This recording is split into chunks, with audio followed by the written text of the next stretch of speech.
Hey guys, I'm here with Miss Audrey, a 10-year-old Schnoodle who has lived her life with very few firm boundaries up until this point. That means a lot of free roaming through the house unsupervised, sleeping in the bed overnight, free access to bones and toys whenever she feels like it. And some dogs can handle that level of freedom. Some dogs really are fine or they grow out of the issues. But some dogs like Audrey cannot, and they start to manifest some poor choices because they're allowed to practice them over and over and over again because nobody's there to say, hey, that's not acceptable, don't do that. So Audrey has developed some pretty nasty habits, going to the bathroom in the house very consistently, barking at the door and window, resource guarding from other dogs, and just general overall, I would say if I had to put a human word to it, entitled behavior. She feels like the world is hers, and how dare anybody else try to take that from her or encroach on her power. We need to show her that this is not the way of the human world, that we are the ones who need to make the decisions for her to keep her safe and healthy and well-balanced.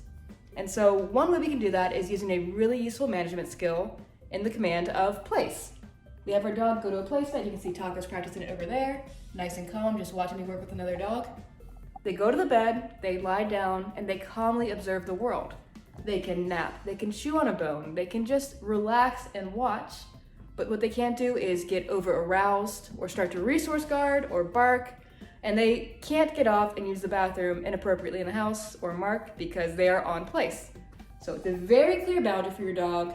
They know that when they're on there, they need to stay on there and stay calm. I'm going to show you how we use the commands that she does know, such as recall, following a pointed finger, and a down stay to teach her this command today, right now. Let's show you. Hi, sweetheart. Good girl. Stay. I have her stay just a few feet away from the place bed.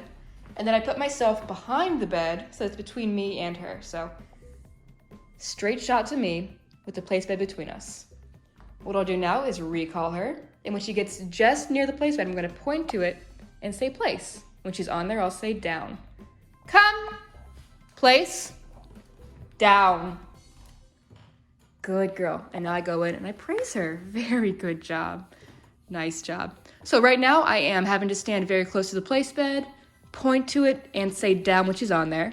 But pretty soon, when we practice this enough, it'll become second nature to just go straight to the bed and lie down automatically. Good girl. Nice job.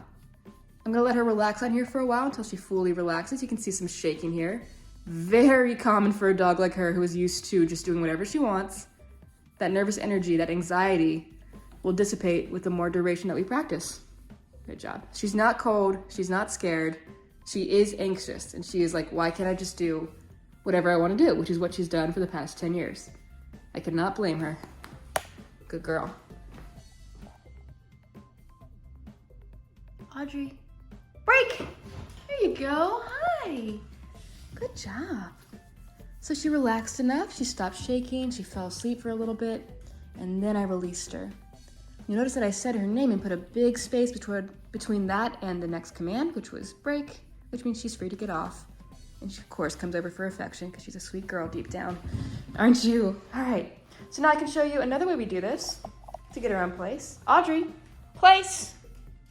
Nice job. Good job, that second try, very good. And she goes right into a down. That was so awesome.